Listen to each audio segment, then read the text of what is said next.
Today, a federal judge giving Donald Trump the first major setback of his new administration, just 4 days in, delivering a legal body blow to Trump's plan to fundamentally reshape the U.S. Constitution by ending birthright citizenship. A judge appointed by Ronald Reagan issuing a temporary restraining order blocking Trump's executive order, condemning the EO itself by saying this, quote, "I have been on the bench for more than 4 decades. I can't remember another case where the question presented is as clear as this one. This is a blatantly unconstitutional order. Frankly, I have difficulty understanding how a member of the bar could state unequivocally that this is a constitutional order. It just boggles my mind," thwarting Trump's key campaign promise in just 25 minutes. In the hearing, a lawyer for 4 of the states suing highlighted the cruelty of the policy, noting that without birthright citizenship, quote, "children being born might have no legal status, might be subject to deportation, stateless, subject to travel restrictions, deprived of their right to vote as they age, deprived of their right to work legally, and deprived of their vote to participate in our democratic system. These individuals will lose their right to be full participants in our society as a new permanent underclass in the country." The order is now blocked for 14 days, pending further briefing to make that order permanent. In a statement, the Attorney General for Arizona, one of the 4 states seeking to block the order, said this, quote, "Today's ruling is a win for the rule of law and the U.S. Constitution.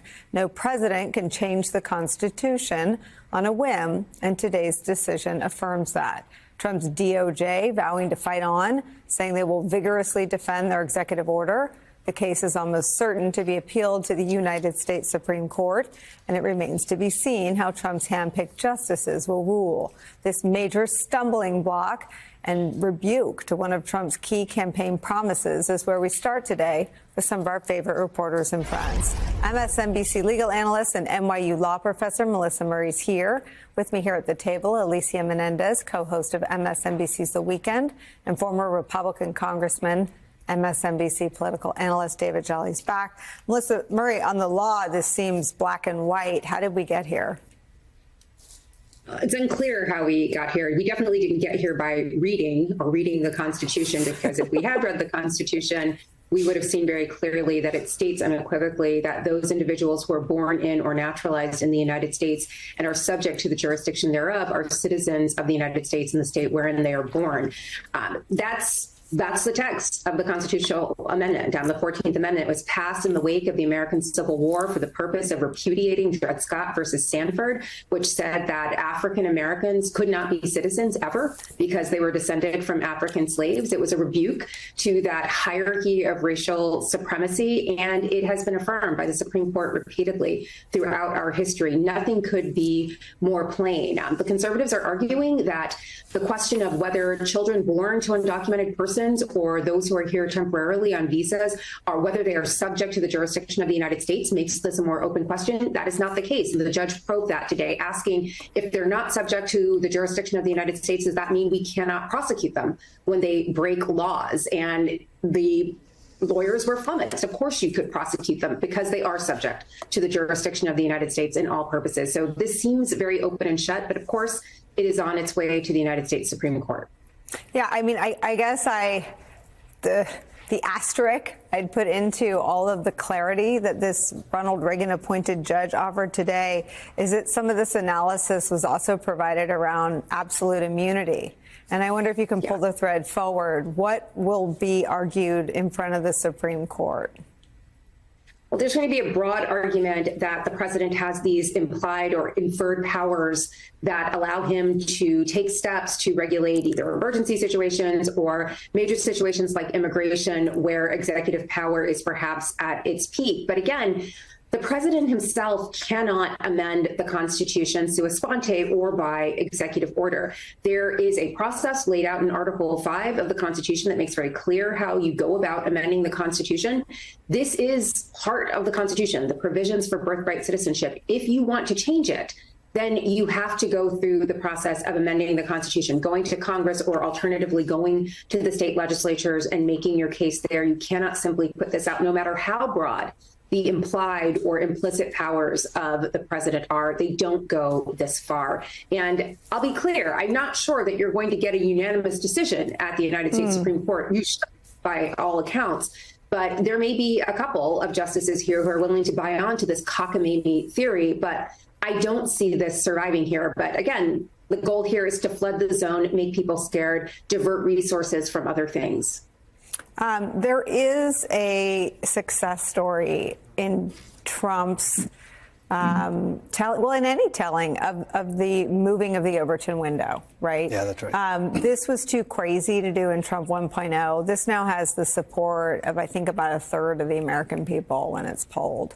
So in some ways, a legal defeat may be a price he's willing to pay for changing people's minds. Yeah, I think measuring support of Donald Trump's immigration agenda is interesting because a lot of it in how it's framed and sometimes how Donald Trump lies about it. Donald Trump on Inauguration Day said we're the only country. We're not the only country. There's over, I believe, 30 nations that allow birthright citizenship. So one right there, if you tell the American people we're the only country, well, now people feel a little reflexive about it. But I think what's fascinating is on some simple immigration enforcement matters, Donald Trump and Republicans actually are well over 50%. If you take the Laken Riley Act, that's an example of someone who, if there is an undocumented person who is detained for a crime, now, ripe for abuse, some Democrats have pointed that out, but the American people support detaining that person and even having a hearing for deportation.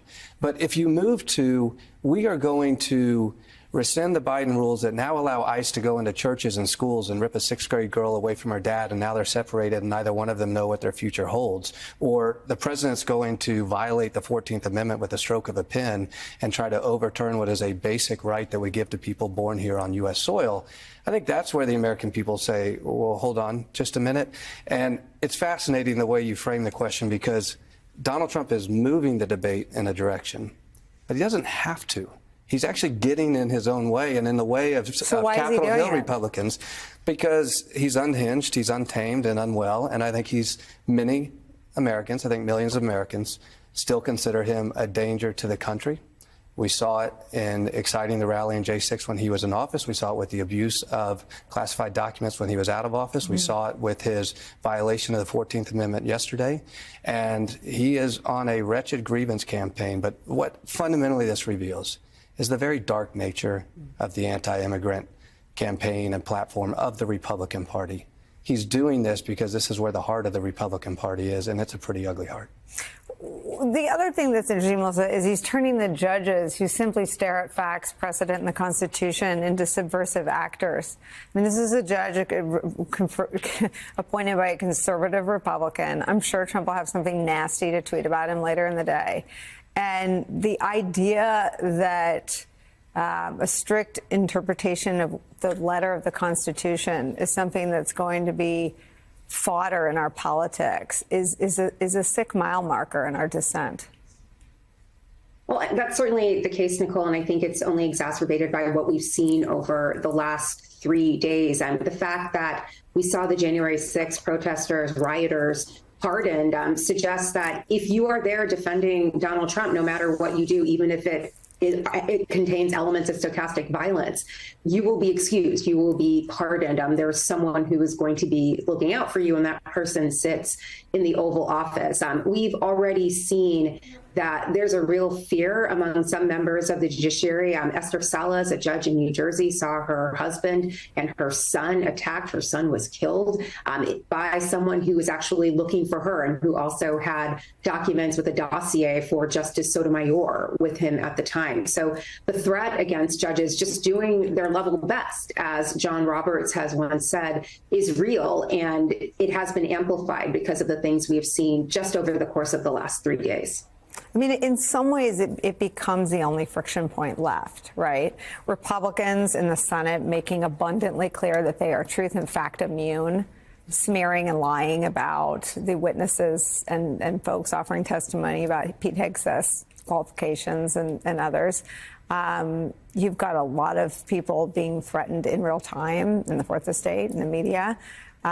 You've got Democrats sort of regrouping after November. And I think if you try to sort of pull the Trump story forward, I wonder if this wasn't some sort of temperature taking on how much strength and how much adherence to the rule of law exists on the bench. Well, while he's doing his temperature taking, there are moms and dads across this country who are excited and ready to welcome their first baby.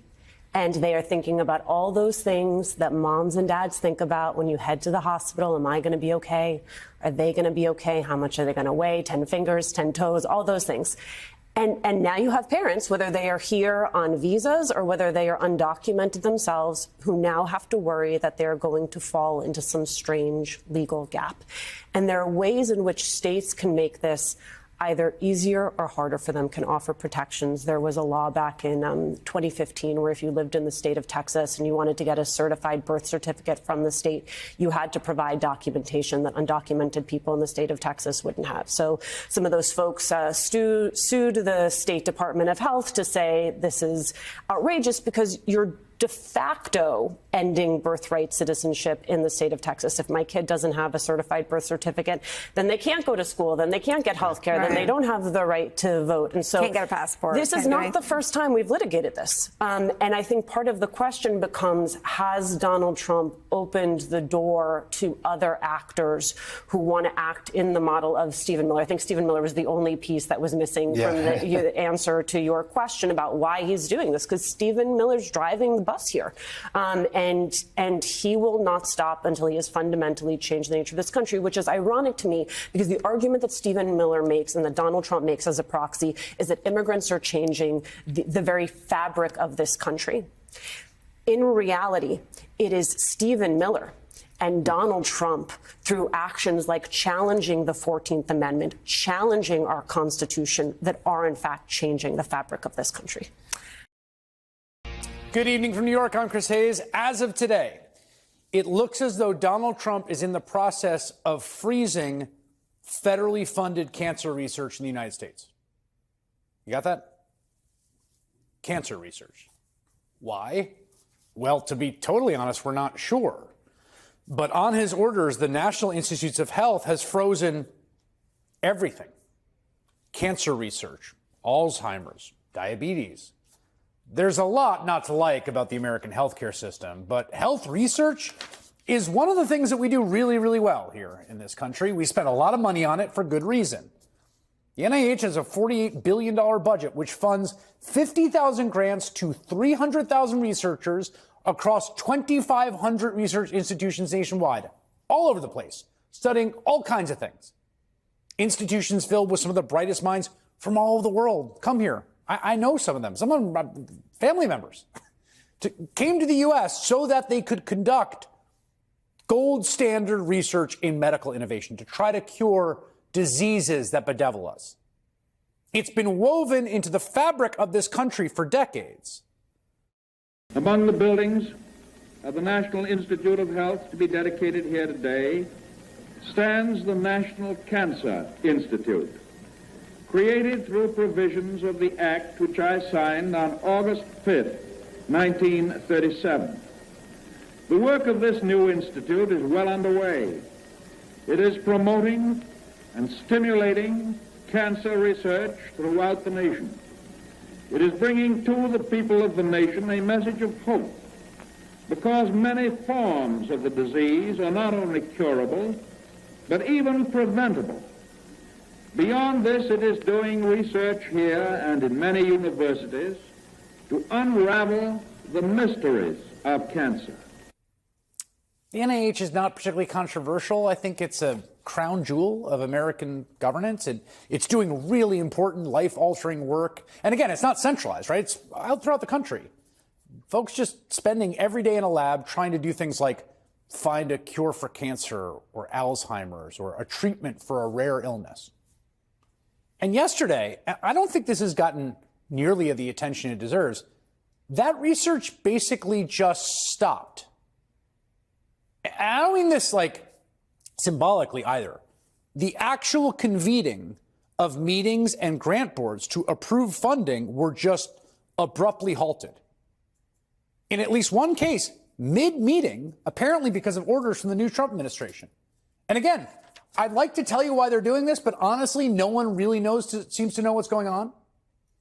NPR confirmed with one cancer researcher that a scheduled meeting next week was indeed canceled. And as the academic journal Science reports, yesterday alone, officials halted midstream a training workshop for junior scientists, called off a workshop on adolescent learning, because gosh, we don't want that, right? Minutes before it was to begin, and canceled meetings of 2 advisory councils. Panels that were scheduled to review grant proposals also received 11th hour word they wouldn't be meeting. Staff also got word of an order directing the immediate and indefinite suspension of all travel for NIH employees. And as NBC News reports, nearly all scientific communication coming from federal health agencies, including the NIH, the Centers for Disease Control and Prevention, have been stopped until further notice through multiple directives of the Trump administration. Now, on that last point, communication freezes like that have happened before during the transition to a new administration. But again, to be honest, a lot remains unclear. And that muzzling could be really dangerous if we have like a huge outbreak of something. And right now, it really looks like health research funding, like the channel of health research funding in this country, is shut down. One scientist told a reporter, "I have never seen this level of confusion and concern in people that are extremely dedicated to their mission." While a senior NIH official said the impact of the collective executive orders and directives appears devastating for the institutes. We're not talking about like controversial stuff here, okay? And I have to ask, who voted for this? Who voted to stop cancer research? The answer is nobody. Look, Donald Trump doesn't care about public service or public health. He cares about himself. He wants to go after the people he feels wronged him. And again, I'm sort of trying to make the best case I can understand here, that he thinks everyone in public health wronged him during the COVID pandemic, and he thinks they are his enemies in the deep state. He wants to shut them all down. I'm assuming this is just a pause. It's going to get unpaused. But again, I don't know. And there's some pretty serious stakes here, because as we learned the first time around with Donald Trump, who was, by the way, president for 4 years, infectious diseases do not care about politics, and they don't care about Donald Trump's image management. Remember when he openly boasted about artificially suppressing the tally of COVID cases?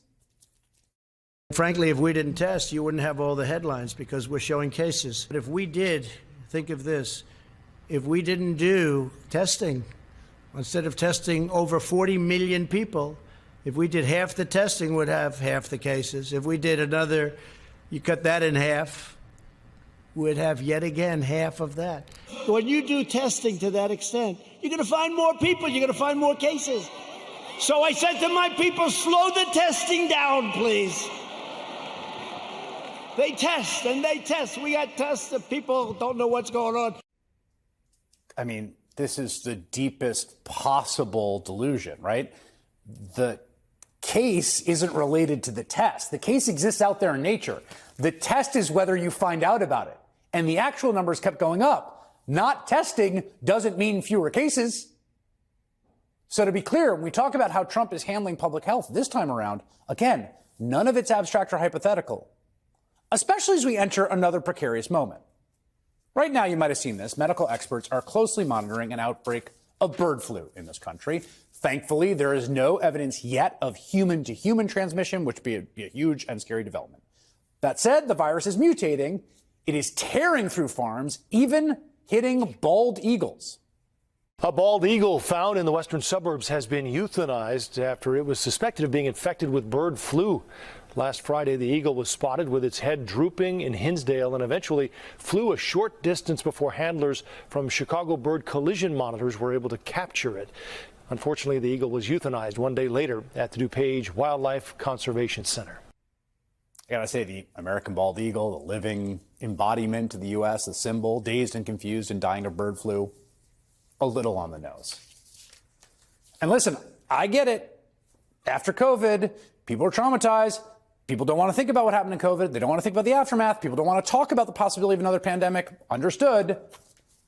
But what do you think the Trump administration is going to do if the bird flu outbreak really does become a problem? You think the Stop the Test guy is going to want to release clear, direct, fact-based information to the public? Fundamentally, the lesson we had to learn the hard way the first time around under Trump is that manipulation of attention and messaging can win you elections, but it cannot overcome the implacable march of biology. Donald Trump never learned that lesson. And look, he won the election anyway because voters wanted lower egg prices. So it's a particularly ironic twist that one of the main consequences of this ongoing bird flu outbreak so far has been killing lots of chickens and creating a massive egg shortage and skyrocketing egg prices. Maybe people will pay attention to that. House Republicans have formed a new subcommittee to look into the events surrounding January 6th. This subcommittee, which will fall under the Judiciary Committee's purview, will be chaired by Georgia Republican Congressman Barry Loudermilk, who spent much of the last Congress attempting to discredit the work of the original January 6th committee. Loudermilk is known for providing a tour to a group of people the day before the attack on the Capitol that included one of the rioters. In a statement, House Speaker Mike Johnson said the committee's purpose was to expose the false narratives peddled by the politically motivated January 6th Select Committee and will uncover the full truth that is owed to the American people. Joining us now, Democratic Congressman Jamie Raskin of Maryland. He is ranking member of the House Judiciary Committee. Congressman, so good to see you this morning. We have a lot to get to. But let's just start there with this new effort to investigate the events surrounding January 6th and its aftermath, including the work of a committee on which you served. What is your response here? What is the purpose of this committee in your estimation? Well, it was a surprise to us when we heard about it last night. After all, most of the Republicans from swing moderate districts that the GOP needs to hang on to want to move away from the horrific politics for them of January 6th and now these atrocious pardons of Proud Boys, Oath Keepers, and other violent extremists. And so they don't want to talk about it anymore. And we were amazed that they would open up a whole new channel for revisiting the very clear and uncontested events of January 6th. Apparently, Donald Trump was demanding it of Mike Johnson, which is why they created it. So they took Barry Loudermilk, who essentially had failed in his mission over the last 2 years to try to lay a glove on the January 6th bipartisan committee report in the House Administration Committee, and they relocated him, moving him over to the Judiciary Committee. I take it that Chairman Stiles of House Admin didn't want anything more to do with it. But in any event, look, we have an 800-page report that was done on a bipartisan basis with more than 1,000 interviews. We looked at 1 million pages of documents, and nobody has successfully contradicted a single factual statement in the report that was produced by our select committee. So they've had a few years to try to come up with something, but nobody believes that Antifa did it. Nobody believes that the FBI organized it. And so I don't know exactly where they're going, but I would say, since they know Donald Trump well and he's the one who wants the subcommittee, he should be the first witness there, because he has never told anybody his side of the story, and we would love the opportunity to question him. Seems like an unlikely witness to be called, though, Congressman. So you mentioned the pardons, of course, the blanket pardons, 1,500 or so issued by Donald Trump throughout anyone involved with January 6th, including, you mentioned, the leaders of the Proud Boys and Oath Keepers, as well as those convicted of violent crimes, including assaulting police officers. You've said before you believe this was just undermined the judicial system. Tell us more about that, but also your worries that these people, these violent offenders, are back on the streets and now know, potentially, that if they commit another violent crime, well, the president would have their back. Well, you got it. They were not pardoned because they were innocent. They were not pardoned because they were without due process. They were pardoned basically because they are guilty and they are unrepentant, and they have proven themselves to be completely loyal foot soldiers of Donald Trump and a reserve army of political shock troops who will be there for him to do essentially whatever he wants. It's a very dangerous and unprecedented situation in American democracy that Donald Trump has just imposed on everybody. So, Congressman, on the subject of pardons, we should note that in President Biden's final hours in office, he issued a series of them, including to those involved with the January 6th committee that we were discussing, which includes you. So were you seeking a pardon? What is your reaction to receiving one? No, I wasn't seeking a pardon. We are covered by the fact that we didn't do anything wrong. There's no criminal offense. We just did our jobs and upheld our oaths of office and defended the democracy. And we were protected in any event by the speech and debate clause. However, Donald Trump was continually saying he was going to prosecute the heads of our committee, Benny Thompson and Liz Cheney. And so I don't blame President Biden for what he did, but the pardons that took place in the morning on January 20th were pardons of innocent people who were being protected from vindictive prosecutions, political prosecutions being promised by Donald Trump. The people pardoned in the afternoon were guilty, who had every benefit of due process, and who violently assaulted our police officers, bloodying them, hospitalizing them. I spoke yesterday to Mrs. Sicknick, Gladys Sicknick, who's the mother of Brian Sicknick, an officer who was brutally assaulted by people who were pardoned by Donald Trump. And, it would be very fitting if Donald Trump would go out to Arlington National Cemetery to visit the grave of Brian Sicknick, and members of Congress who are applauding and cheering these people who have come back to say that they want revenge and retaliation. Go and visit some of the graves of the people who lost their lives on that day, and go and talk to some of the families of officers whose lives have been turned upside down by that violent assault on our constitutional order.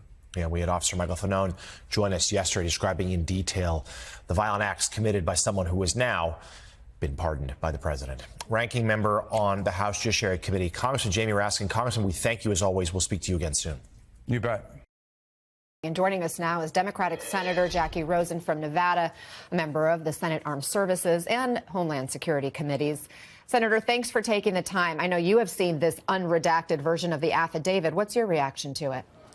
Well, I can tell you that Pete Hegseth is probably one of the most uniquely unqualified nominees we have ever seen come before us for the Department of Defense. I can tell you that I have seen the unredacted version. I have seen all of the data that was available to us on the Armed Services Committee, and it is disturbing. It is a disturbing trend towards abuse of women. Even his own mother talks about his mistreatment of women. There's a lot more than just physical abuse that goes into abuse. I can tell you, anyone who tells their friends or their relatives that they need to hide in a closet and have a safe word to get out, that's showing a pattern of something that probably isn't so good, so nice, or so normal. And the person who leads the Department of Defense, I just want to remind everyone what this job is. It is this job that this person has to keep all of America safe. Every single one of us, you, me, everyone listening, and everyone here. How do they do that? They take care of our men and women and their families in uniform deployed around the world, the 3+ million people who work with the Department of Defense. They stand up and they work with our allies and partners, and they need to be respected by not only America, but by our adversaries. And if you think that Vladimir Putin or anyone else isn't watching this circus of Pete Hegseth and laughing about how we're putting up someone so uniquely unqualified by their disposition and their experience, you have another thing coming. I'm sure they're just waiting for their opening to come after us. So you heard Senator Joni Ernst just a moment ago. She appears unmoved by these new allegations. Others, like Senator Susan Collins, have voiced more hesitation about Hegseth's nomination. What do you make of what you're hearing from your Republican colleagues?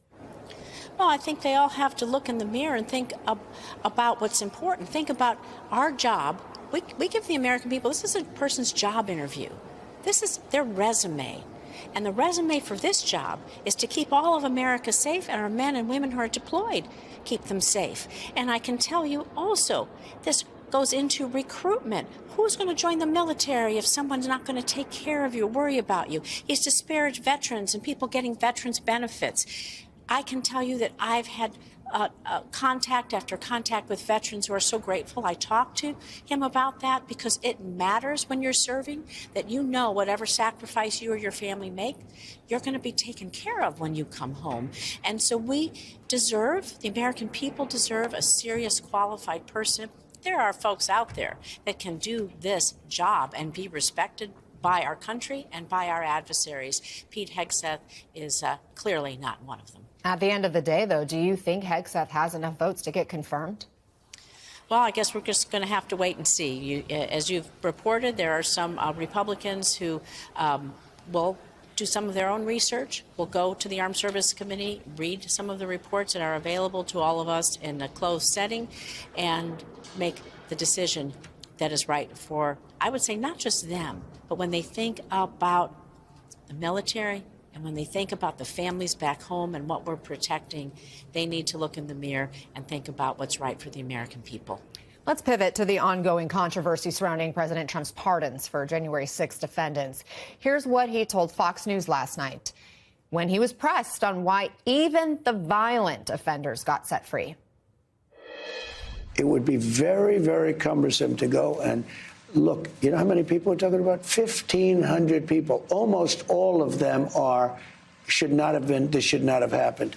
And the other thing is this, some of those people with the police, true, but they were very minor incidents, okay? They were very minor incidents, and it was time. Senator, you were there at the Capitol on January 6th. What's your reaction to that defense? Well, first of all, it's shameful. Donald Trump has let violent criminals, hundreds of them, out of jail and out of prison and back on the streets. And he says because it's too cumbersome. Is it too cumbersome for those families who had to go to funerals because they lost their loved one because of what happened on January 6th? You tell that to Officer Sicknick's mother when she buried her son. When they buried their family member. Oh, it's just too cumbersome to worry about. You tell the other officers who were tased, who were injured, who bear the physical scars and the emotional scars. What he did was shameful and wrong. It's not backing the police officers. They're sending these violent criminals out across their country. You've been reporting that they have vowed retribution on people. And so what he did, what President Trump did, even the Fraternal Order of Police is not backing this up. He let loose cop killers. And I don't even have the words to say the shockwave that went through the Capitol Police here, all of whom who did everything they could. They do it again to protect the United States Capitol. I mean, some of these who have been released, as you point out, were convicted, some even pleading guilty to harming police officers that day. The Oath Keepers founder then was just spotted on Capitol Hill yesterday. There's been talk from some of the GOP colleagues in the House of inviting pardoned rioters to the Hill for tours. Your response? I say, shame on them. What are they thinking? They're going to invite violent insurrectionists here to our Capitol. It's an insult to the men and women who are part of our Capitol Police who protected this building. It's an insult to the men and women who come and work here every day trying to do the business of the Capitol. It's an insult to our democracy, and shame on them. They know better. This is all about Trump's revenge. Well, it's going to be revenge on innocent people who don't deserve it. And it is shameful what they're doing. And I can tell you that it has really struck a lot of fear and PTSD in the hearts of the folks who work here, who live with this trauma every single day, but nonetheless still show up to work. Senator Jackie Rosen, thank you very much for joining us. Appreciate your time. President Trump's pardons, and you're making note of something that is in Politico's playbook out this morning, noting an interview that Proud Boys leader Enrique Tarrio, who of course just received a pardon from President Trump, gave to Alex Jones in InfoWars yesterday. Just hours after his release, he spoke to Alex Jones in InfoWars, and he said this: "We went through hell, and I'm going to tell you it was worth it because we stood for what we've been fighting for. We saw yesterday on the inauguration stage. We need people like Pam Bondi Attorney General nominee, and FBI Director Kash Patel and the rest of Trump's cabinet to right all these wrongs. The people who did this, they need to feel the heat. They need to be put behind bars. So, Willie, here we are seeing the leader of this hate group, the leader of the Proud Boys, come out not only thanking President Trump for freeing him, but suggesting that Trump's cabinet does need to carry out this agenda of retribution for those who were part of the January 6th riots, with investigations and prosecutions, setting an ominous tone here as this new administration comes back to power. And as he talks about the quote, the people who did this, presumably talking about prosecutors, judges, and a jury that listened to evidence and convicted all of these people. Meanwhile, Axios is reporting an advisor who was familiar with the discussions in the room about these January 6th pardons, quoting Donald Trump. This is a White House advisor quoting Donald Trump, the final decision saying, quote, "F it, release them all," citing Donald Trump directly in saying that. Open the jails, let everybody out. Retired D.C. Metropolitan Police Officer Michael Fanone, who you'll remember was brutally attacked at the Capitol on January 6th, now has had to file protective orders against the people who assaulted him. This comes after President Trump pardoned his attackers. It also comes after Fanone was told by DOJ officials there would be no protection for him or his family. They've been targets since he testified before the January 6th committee. And Officer Fanone joins us now. We should note former President Biden provided Fanone and the other officers who testified a preemptive pardon in anticipation of retaliation from the Trump administration. Fanone is the author of the recent book on the insurrection titled Hold the Line. Officer Fanone, it's great to have you back on the show. Just your first reaction to these blanket pardons of many of the people who attacked you that day. I mean, it's outrageous, but, like Mika said earlier in the program, it shouldn't come as a surprise to anyone. Donald Trump has been promising these pardons ever since he announced his candidacy from Waco, Texas. For those of you who don't know or remember, that was the scene of a violent confrontation between members of American extremist groups and law enforcement, in which law enforcement officers were killed. And Donald Trump saw that as a fitting place to announce his candidacy. So I fully expected this to happen, and the American people voted for it. So you got these protective orders yesterday, I understand. Why did you feel compelled to do that? Can you talk about some of the threats you felt for you and your family? Well, first, I haven't obtained them yet. I'm going through the process. Unfortunately, it doesn't look like it's going to be as easy as I'd initially anticipated. That being said, listen, once these guys were pardoned, and let's talk about the individuals that were pardoned. Daniel Rodriguez, sentenced to more than 12 years in prison after he pled guilty and admitted to using a taser device, applying it to the base of my skull numerous times while I was being restrained in a crowd and assaulted. Albuquerque Cosper Head from Tennessee placed me in a headlock, pled guilty. This is the rioter that, if you watch my body-worn camera footage, yelled out, "I've got one," as he dragged me out into the crowd. Thomas Sibick, who, while I was restrained and being assaulted, ripped my badge and my radio from my police vest. Kyle Young, who, again, while I was being restrained and assaulted, tried to remove my firearm from its holster as he violently assaulted me. These individuals pled guilty. They admitted that they assaulted a uniformed law enforcement officer who was simply doing his job. And Donald Trump chose to pardon these violent criminals. They are all out on the street today. Because of Donald Trump's actions, my family is less safe. And recently, while she was raking the leaves in her front yard, she had an individual pull up in a truck and throw a bag of shit on her. This is the type of conduct and behavior that we've experienced for 4 years. And quite frankly, law enforcement has been feckless in its attempts to protect us and prevent these types of crimes from occurring. All of what you just laid out is disgusting. And of course, the crime for which you're receiving all of this is for defending the United States Capitol during an assault, during a riot, for doing your job as a police officer. Many of these people who love to talk about and have bumper stickers on their cars about backing the blue attacked you. And I don't want to walk you through the worst day of your life. I assume it was. But you went into cardiac arrest. You've talked openly about thinking about your kids, assuming that it was over, that this was the end. How close did you think that day you were to dying, Michael? I certainly thought that was the inevitable outcome. But I'll be honest with you, January 6, 2021 was not the worst day of my life. Maybe on January 6, 2021, I thought it was.